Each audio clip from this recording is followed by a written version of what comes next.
Hi everyone, welcome to JR tutorials. I am your friend Rahul Jaiswal. तो दोस्तों कैसे हो आप सभी लोग? उम्मीद कर रहा हूँ आप सभी लोग अच्छे होंगे और आपकी स्टडीज उससे भी बेहतर तरीके से चल रही होगी, है कि नहीं दोस्तों? तो जैसे कि आप जानते हैं कि हमारे इस चैनल के ऊपर हमने आप सभी का पूरा सिलेबस, हर एक सब्जेक्ट का, हर एक चैप्टर्स को ऑलरेडी कंप्लीट करा के रखा हुआ है। ये जो हम पढ़ा रहे हैं ये वापस से पढ़ाया जा रहा है आप लोग के लिए, एक न्यू बैच, जिससे आप लोग को और बेटर क्वालिटी एजुकेशन मिल सके। बट अगर आप पढ़ना चाहते हो, जैसे कि ये अभी फर्स्ट चैप्टर है, लेकिन उसके आगे के भी चैप्टर्स पढ़ना चाहते हो, तो आपके साथ में आप देखोगे हमारे इस चैनल के ऊपर सारे वीडियोस प्रेजेंट हैं। आप प्लेलिस्ट में भी जाके ढूंढ सकते हो, या तो यूट्यूब पे डायरेक्टली आप पढ़ना चाहते हो, मान लो 9th स्टैंडर्ड का अलजेब्रा चैप्टर 2 पढ़ना चाहते हो, चैप्टर 3 पढ़ना चाहते हो, बस टाइप कर दो और आगे जेआर ट्यूटोरियल्स टाइप कर दो, हमारे वीडियोस आपको देखने में। Keep watching hard, keep learning hard and keep scoring good marks. बस यही मेरा एक सपना है कि हमारे सभी बच्चे अच्छे से अच्छे मार्क्स स्कोर करें और अपने लाइफ में कुछ अच्छे से अच्छे पोजीशन पे पहुंचे। ठीक है, चलो शुरू करेंगे आज के इस वीडियो को, जो कि होने वाला है 9th स्टैंडर्ड के लिए मैथ्स 2 यानी ज्योमेट्री का एक और बेहतरीन वीडियो, जिसमें हमने first chapter basic concept of geometry start किया हुआ था। ऑलरेडी हमने 2 लेक्चर कंप्लीट कर दिया है। आज है लेक्चर नंबर 3 और आज आपको बता दूं कि ये लेक्चर नंबर 3 होने वाला है इस चैप्टर का आखिरी लेक्चर वीडियो, यानी आज ये चैप्टर हमारा कंप्लीट हो जाएगा।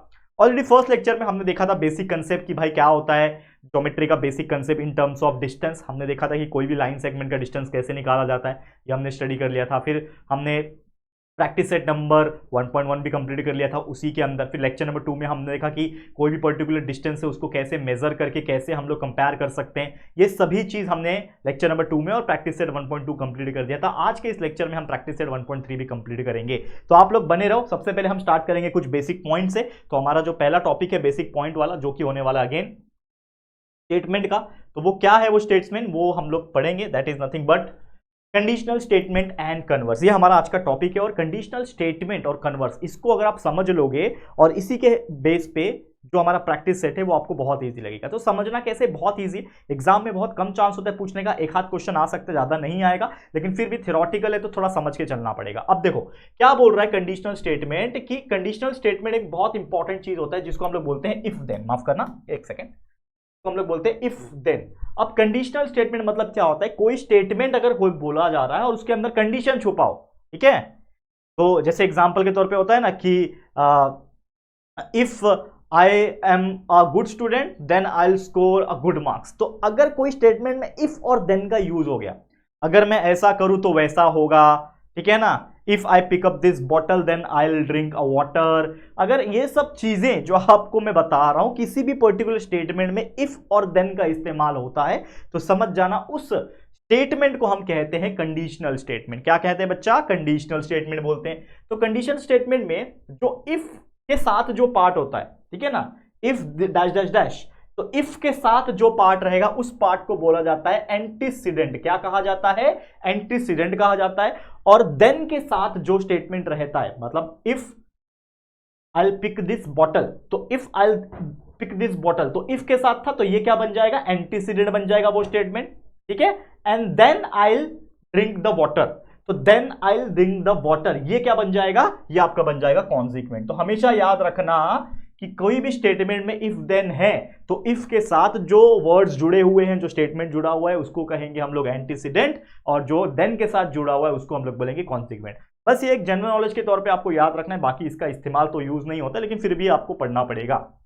अब इसी का उल्टा अगर कर दे, जो हमने कंडीशनल स्टेटमेंट देखा जिसमें इफ देन है, उसी को हम क्या कर दें, एंटीसीडेंट जो था, जो इफ के साथ जो स्टेटमेंट था उसके जगह पे कॉन्सिक्वेंट को लिख दें। यानी कि अगर हम एंटीसीडेंट के और कॉन्सिक्वेंट के प्लेसेस को इंटरचेंज कर दें, ठीक है ना, इंटरचेंज, समझ में आता है? तो अगर if I will pick this bottle then I will drink water, तो इफ के जगह पे मतलब इफ वही रहेगा, लेकिन जो देन के साथ जुड़ा हुआ स्टेटमेंट था, then I will drink this water, तो I will drink this water if के साथ जुड़ जाएगा, और जो हमारा इसका स्टेटमेंट था, ठीक है ना, पहले वाला, वो इसके साथ जुड़ जाएगा। दैट इज क्रॉस चेंज हो गया, उसको हम लोग बोलते हैं कन्वर्स। नाम से पता चल जाएगा, कन्वर्स मतलब होता है इंटरचेंज या फिर उल्टा, ठीक है।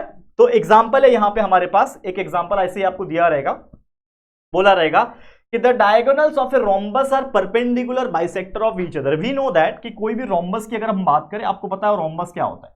ये रोम्बस होता है काइट का शेप।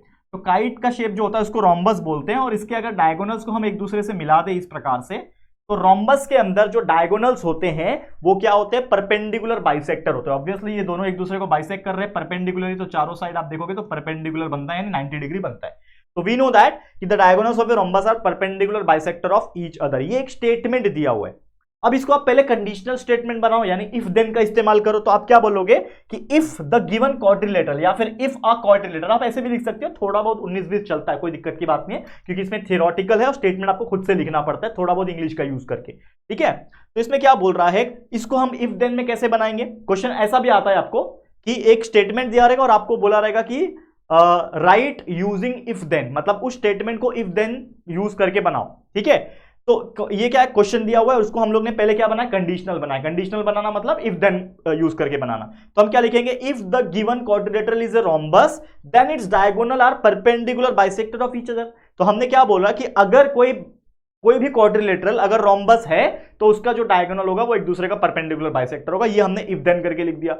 अब इसी को कन्वर्स करके लिखूंगा, तो जो इफ द गिवन क्वाड्रिलेटरल था, तो ये इफ है, इफ के साथ जो स्टेटमेंट है, if the given quadrilateral is a rhombus, ये इतना पार्ट अगर आप देखोगे यहां से लेके यहां तक का पार्ट, ये इफ के साथ वो पार्ट है, तो ये क्या है आपका एंटीसीडेंट है, ठीक है। और देन आ गया यहां से लेके its diagonal are perpendicular bisector of each other, यहां से लेके यहां तक का पार्ट, यहां से लेके यहां तक का पार्ट क्या है, वो आपका है कॉन्सिक्वेंट। तो यहां पे कन्वर्स जब लिखना होता है आपको कोई भी कंडीशनल स्टेटमेंट का, इफ देन स्टेटमेंट का, आपको जब कन्वर्स लिखना होता है तो बस फर्क क्या करना है, इसको हटाओ यहां लिख दो, इसको हटा के यहां लिख दो। तो हमने क्या किया, देखो इफ द डायगोनल, अब देखो थोड़ा बहुत ना इंग्लिश एडजस्ट करना पड़ेगा, ऐसा नहीं कि टूटा फूटा इंग्लिश चल जाए, तो आपको एडजस्ट भी करना पड़ेगा। तो यहां पे क्या है, देन इट्स डायगोनल, तो इट्स मतलब कौन भाई, उसी का डायगोनल। तो इफ इट्स तो नहीं होगा, इफ द डायगोनल होगा, तो हम लोग लिखेंगे if the diagonal of a quadrilateral are perpendicular bisector of each other. मतलब इफ के साथ हमने ये पूरा स्टेटमेंट लिख दिया, इट्स के जगह पे बस हमने द लगाया और कुछ नहीं चेंज किया। तो if the diagonal of A perpendicular bisector of each other, ठीक है, देन के साथ इसके जगह पे अब क्या लिखूंगा, एंटीसीडेंट लिखूंगा, जो कि है the given quadrilateral is rhombus. तो each other then it is a rhombus. अब द गिवन तो नहीं लिख सकता, तो इट इज अ रोम्बस। तो इस प्रकार से आपको थोड़ा बहुत इंग्लिश का इधर उधर करके और पूरा एंटीसीडेंट और कॉन्सिक्वेंट का इंटरचेंज करके आप कन्वर्स लिख सकते हो। तो आपको मैं सीधा अभी प्रैक्टिस सेट के ऊपर लिए चलता हूं। ऑलरेडी मैंने क्वेश्चन के आंसर्स लिख के लाया हूं ताकि मैं ज्यादा टाइम ना लूं लिखने में, क्योंकि वो टाइम वेस्ट है, ये मुझे ऐसा लगता है। तो बहुत सारे क्वेश्चन के आंसर मैं लिख के लाया हूं, तो आपको मैं सीधा सीधा डायरेक्ट बताता हूं। तो सीधा सीधा चलते हैं प्रैक्टिस सेट नंबर 1.3 पे। थ्योरेटिकल क्वेश्चंस होते हैं, चीजें आपको समझ में आने चाहिए, कंसेप्ट, बाकी तो आप खुद से कर पाओगे, क्वेश्चन में ही आंसर छुपा होता है। देखो क्या बोल रहा है, write in if then form. पहला क्वेश्चन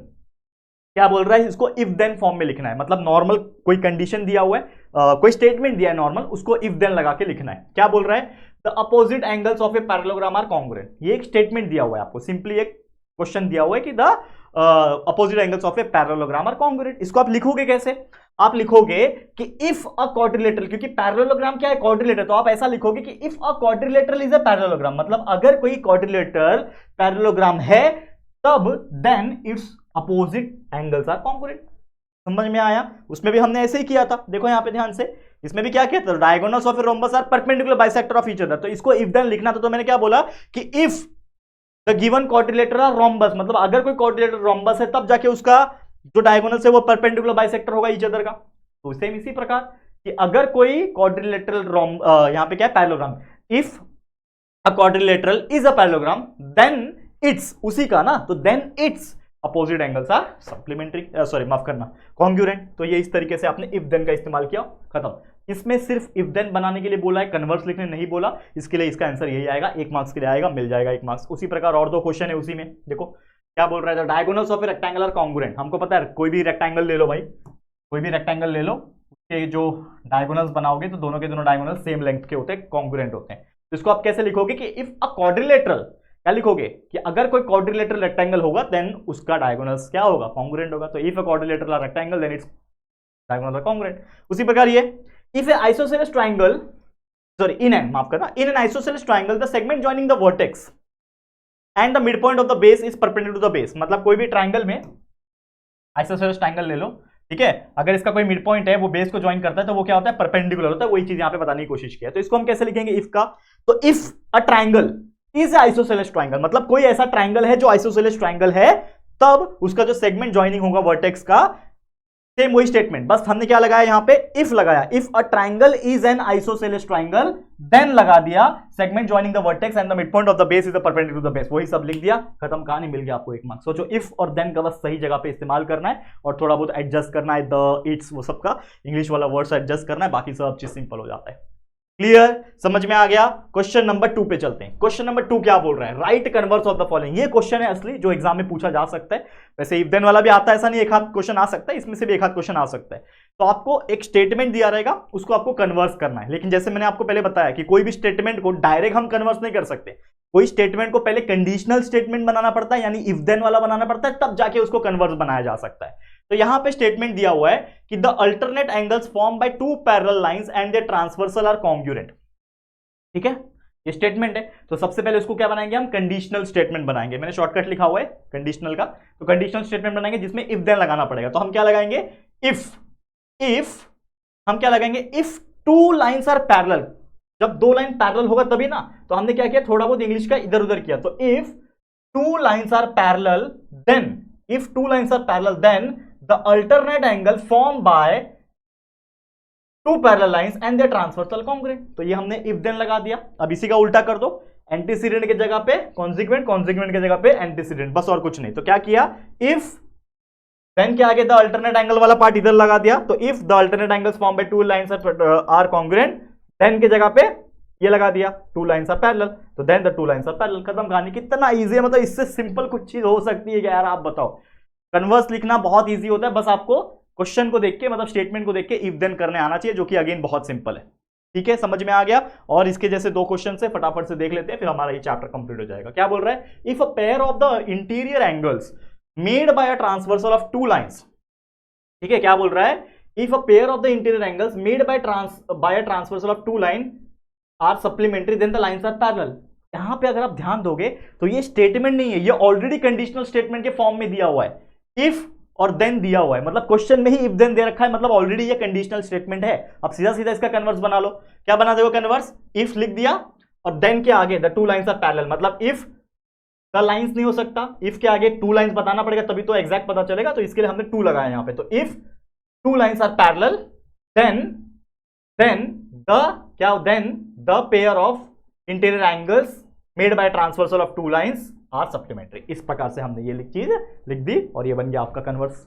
ठीक है, ऐसे एक आखिरी क्वेश्चन है जिसमें आपको बोल रहा है the diagonals of rectangle are congruent. ये स्टेटमेंट दिया हुआ है, तो सबसे पहले इसका हम क्या बनाएंगे, इफ देन बनाएंगे, कंडीशनल स्टेटमेंट बनाएंगे। तो if a quadrilateral is rectangle then its diagonal are congruent, already ऐसा क्वेश्चन देखा था। तो इफ देन बना लिया, अब इफ देन का कन्वर्स कर लो, इफ एंटीसीडेंट की जगह पे सीधा कॉन्सिक्वेंट, यानी if the diagonals of a quadrilateral are congruent then quadrilateral is rectangle. तो इस प्रकार से आप करोगे, बहुत इजी लगेगा। बस ऐसे क्वेश्चंस को बस प्रैक्टिस करना और दिमाग में चीजें रखना इधर का उधर करने के लिए कन्वर्स में, बाकी सब चीज आपको इजी लगेगा।